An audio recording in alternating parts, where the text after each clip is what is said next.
박수 부탁드리겠습니다. 네, 김학림 의원님은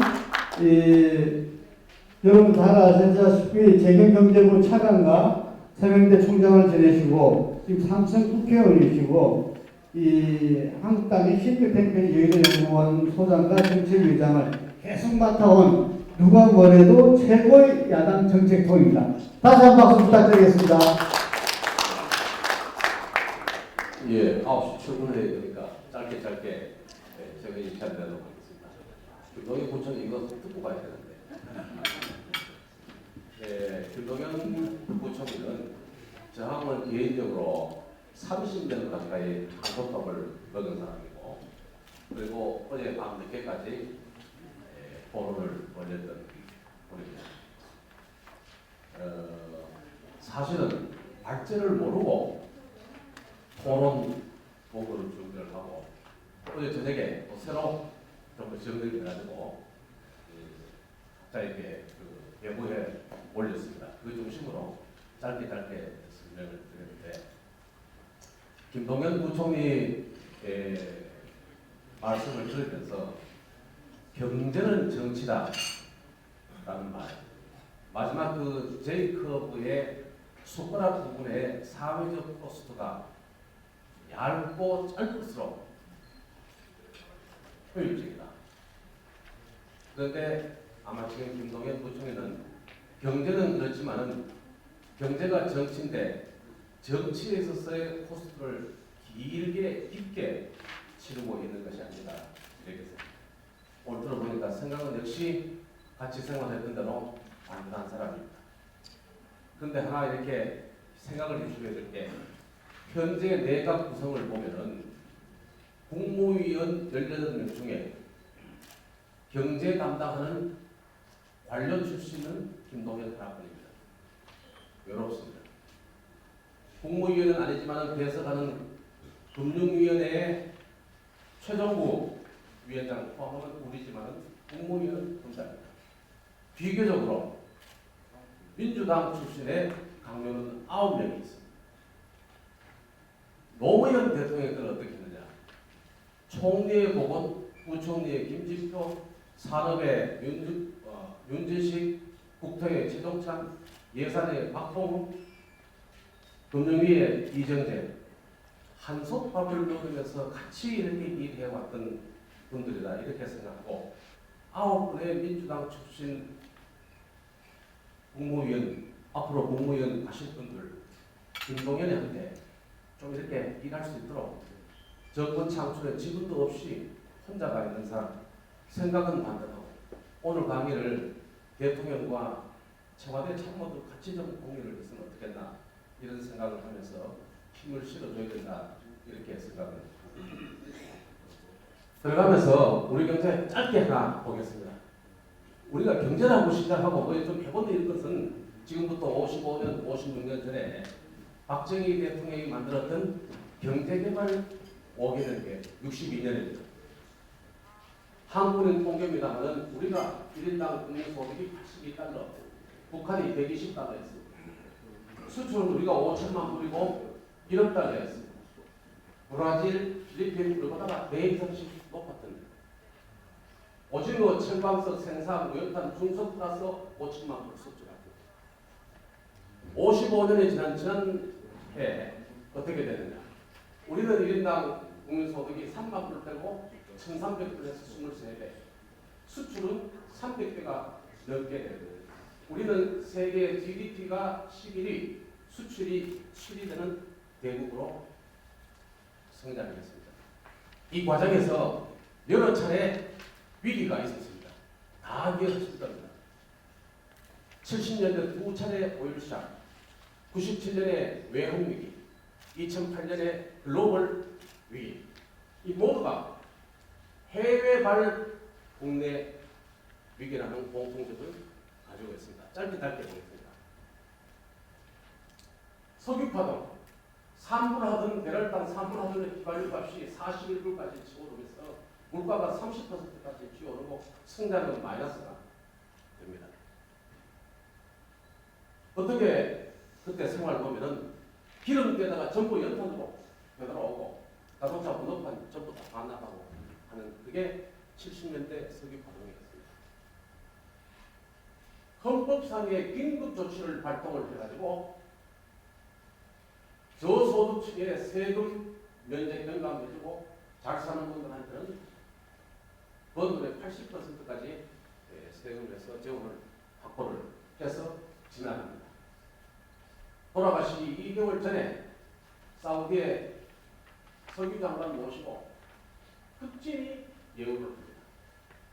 남도구 경제부총리는 새벽에 석유 정유회사 사장하는 조선호텔에 새벽에 찾아가서 인사를 하면서 낯뜨거운 오를 현장에서 목격도 그 당시였습니다.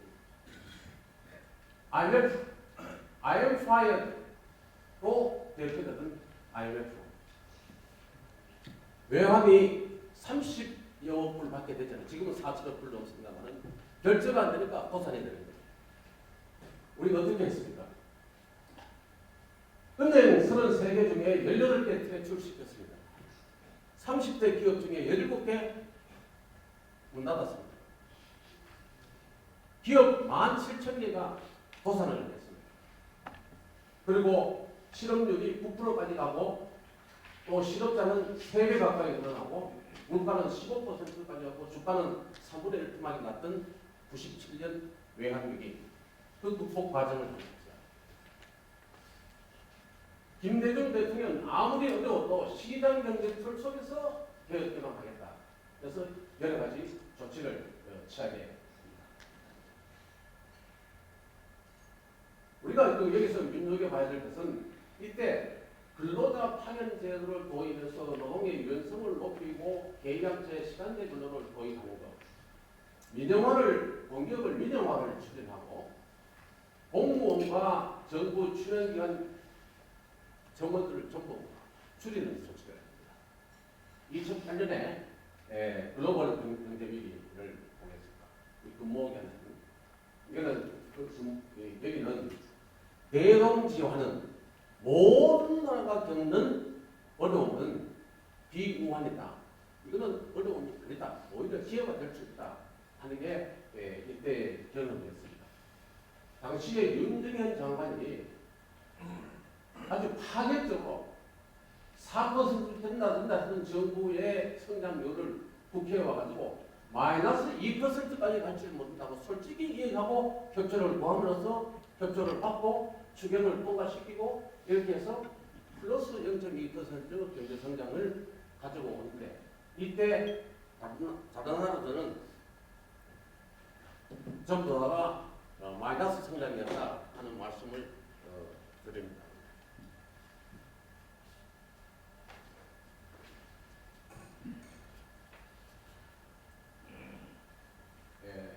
미국이나 EU나 일본이 전부 마이너스일 때 우리만 플러스였고 수출도 12위에서 6위까지 땡겨 올립니다. 같이 넘어져가지고 먼저 일어난 거죠. 그리고 현대기아차 시장 점유율도 높이고 코스피가 1100에서 2100으로 뛰게 되는 겁니다. 어제 1996으로 끝났습니다만 2011년 전에 이렇게 돼야 됩니다. 그리고 그때 했던 방법 중에 뭐냐면 대부분이 이 방법이 교과서적인 경제 회복책으로 정면 대응을 했다는 게 특징이다 이렇게 합니다. 그러면은 이 세 가지의 이 위기에 공통적인 것이 말고 이 외부적 요인에 대한 것에 있어서 지금은 아까 김동연 부총장 위기가 아니라고 하지만 위기의 징조가 오고 있는 현재의 이것은 해외 반응기보다는 우리 국내에 물론 트럼프하고 싸우는 그런 어려움들이 있기는 합니다만 국내의 정책적 요인에 기인하는 것이 아닌가 이렇게 대비가 된다 이렇게 보면 됩니다. 세 번에 걸친 경제 위기의 극복 과정에서는 국민 모두가 하나 되었습니다. 박정희 대통령 밑에서의 남도구 부총리가 재무부 장관 부총리를 분열을 했습니다. 청와대에서 서석준, 김재익 모두 뒷받침을 했습니다. 97년도는 DJ 대통령 그 밑에서 이현재 금감원 원장 나중에 부총리 되고, 그리고 진영 경제부총리, 그리고 박승 공적자금위원장, 청와대는 황봉균 경제수석 전부 있었습니다. 공통적인 뭐냐? 대통령이나 청와대나 내각이나 국민이나 하나의 어려움을 돌파하기 위해서 한 방향으로 생각이 같았다는 거예요. 그래서 돌반지도 들고 나오고 구조조정도 전부 다 인내를 해준 겁니다. 그리고 내각의 대통령이 정권을 위임을 합니다. 청와대가 절대로 방송에 나가지 않았습니다. 인터뷰도 안 했을 뿐더러 원고도 내주지를 않았습니다. 뒤에 피했지. 강요들과 국민들은, 특히 강요들은 부총리를 중심으로 해가지고 저 사람이 내곡을 칠 수도 있고 나를 장관 시킬 수도 있고 장관을 그만두게 할 수 있다는 생각을 가지고 일치단결했던 모습도, 이게 뭐 좋든지 나쁜지 간에 주만 청와대에서 했습니다. 그리고 아까 말씀드렸다시피 교과서적인 정통적인 방법으로 하되 선제적으로 충분하게 스피디하게 대처했던 것이 공통적이다, 이렇게 생각을 할 수 있겠습니다. 2018년의 어려움 몇 가지 한번 보겠습니다. 여기 이거 한겨레라는 이게 10월 26일 날 사설입니다만은 이거를 조선일보인 줄 알았어요. 한겨레가 이렇게 경제 경고 올리는데 무사하네. 성장률 떨어지고 정시 비처, 알맹이 없는 원로판 처방한 개풀이. 한겨레가 이렇게 사설을 하는 것은 굉장히 울림이 크다, 이렇게 보겠습니다. 올해 성장률이 계속해서 하향 조정입니다. 3%에서도 IMF도 그렇고 OECD도 그렇고 한국도 그렇고 주력 전망은 나오고, 가장 중요시해야 될 일자리와 소득 격차 완화. 일자리는 이전에 일자리는 이전 4년 정부 박근혜 정부에서 연 36만 명, 2017년에 32만 명, 우리 정부 이 정부 들고도 32만 명을 18년에 하겠다고 했다가 쭉 내려와서 8, 9월 되면서 제로에 가까운 3, 4 가까운 고용 실적을 보이고 있습니다. 그렇게 주장하는 소득 양극화는 어떻게 되냐? 소득 양극화의 두 가지 지표가 못 사는 20%하고 잘 사는 20% 5분위 배율이 2008년도 글로벌 경제 위기 이후 가장 많이 벌어졌습니다.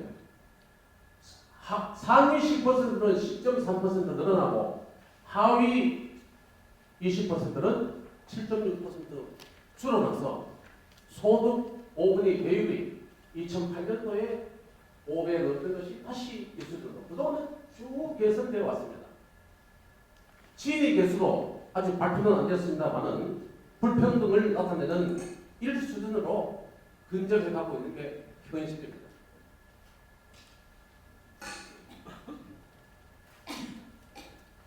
성장, 일자리, 소득, 이런 심리를 전부 다 모은 것이 주거 아닙니까?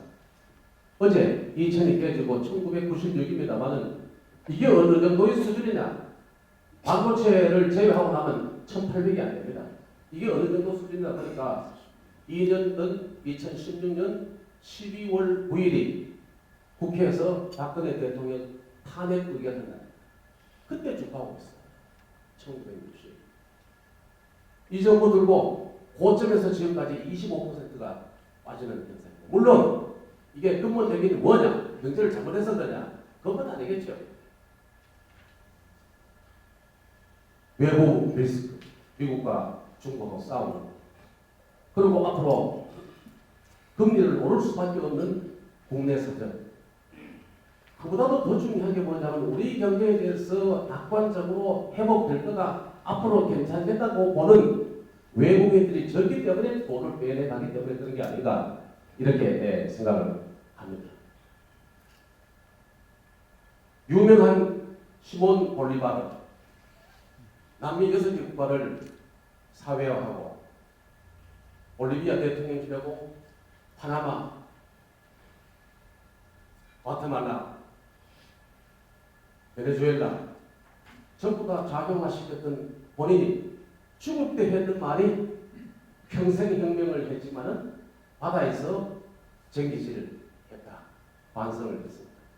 혹시 우리가 지금 바다에서 쟁기질 하는 거 아니기를 바라고 실험이 더 이상 진행돼서는 안 됐으면 하는 그런 바람입니다. 그런데 이제 지금 소득주도 성장이라고 하시는데 저 개인적으로는 그걸 반대는 하지 않습니다.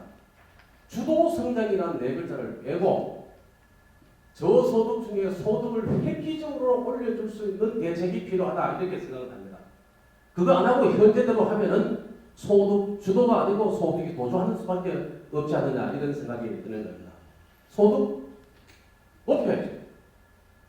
그리고 지금 통신비다, 가계비다, 교육비다 낮춰주고 임금 올려주고 공무원 늘리고 하는 것들이 전부 다 정부 쪽으로 정부의 세금으로 하는 정부 개입형 정부 주도형은 좀 바꿔야 된다. 고용의 90%를 가지고 있는 민간 위주로 바꿔야 된다.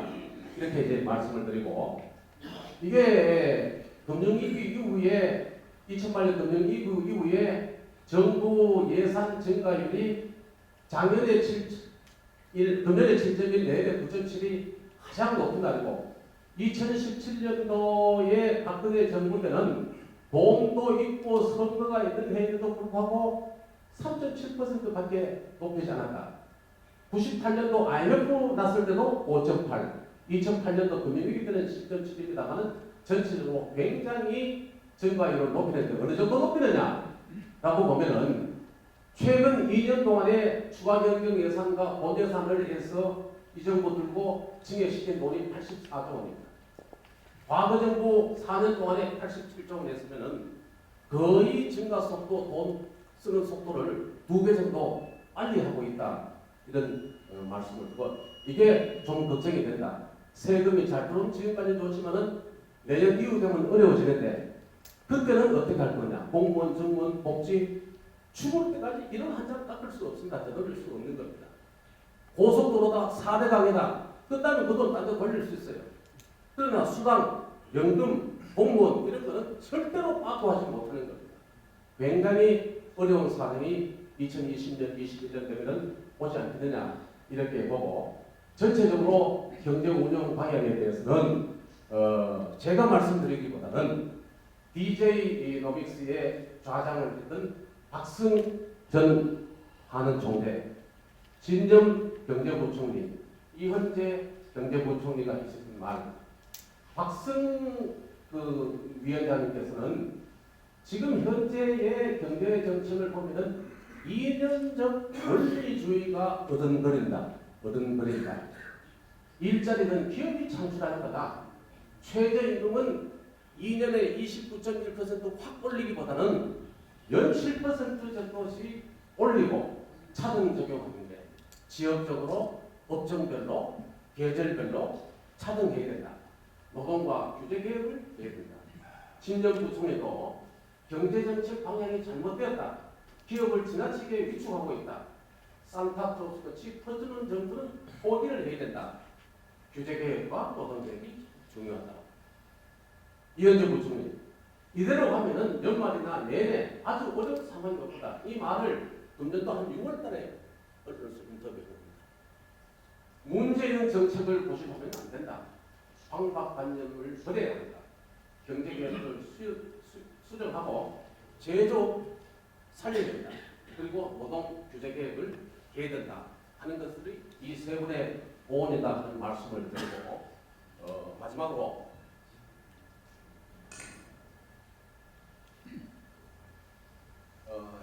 전체적으로 보면은 혁신 성장은 김동연 부총리가 하는 혁신 성장은 속도를 확실하게 더 내고 기술 혁신과 서비스 산업 발전 전부 다 포함해서 국회에서 도와야 되고 소득주도 성장은 이 주도 성장보다는 저소득층의 소득을 획기적으로 올릴 수 있는 인센티브 시스템, 그리고 어떻게 보면 정부가 좀 이렇게 개입을 하는 정도로 가야 되지. 이걸로 펌프질해가지고 마중을 시켜서 성장을 되돌린다 하는 것은 굉장히 어렵다 하는 말씀을 드리고, 공정한 경제는 경제 여건을 고려해서 속도 조절하면서 경제 민주화는 착실히 진행해야 돼. 재벌 전체를, 기업 전체를 으스스하게 만드는 것은 빨리 피해줘야 된다 이렇게 보고, 가장 중요한 것이 노동 쪽을 경제 친화적 쪽으로 바꿔야 되지 않느냐 하는 것을 독일 사례를 말씀을 드리면서 마치도록 하겠습니다. 잘 아시는 아까 부총리도 얘기를 했지만은 슈레더 총리가 아젠다 2010 했던 하르츠 계획의 그 내용을 보면은 기간제를 도입하고 실업급여 기간을 3분의 1로 줄이고 연금 지급 기간을 늦추고 하면서 본인이 개혁이라는 것은 원래 인기가 없다. 정권을 잃을 수도 있다. 그러나 누군가는 꼭 해야 된다. 라고 하면서 본인이 추진하면서 본인이 불신임만 되고 내려앉고, 더 놀라운 것은 정적 라이벌이었던 하르츠 개혁, 슈레더가 추진했던 내용을 메르켈이 그대로 이어받아서 유럽에 병자했던 독일이 오늘 탄탄한 유럽의 엔진으로 보는 것이 타산지석이 되어야 된다 이렇게 생각합니다. 감사합니다. 고맙습니다.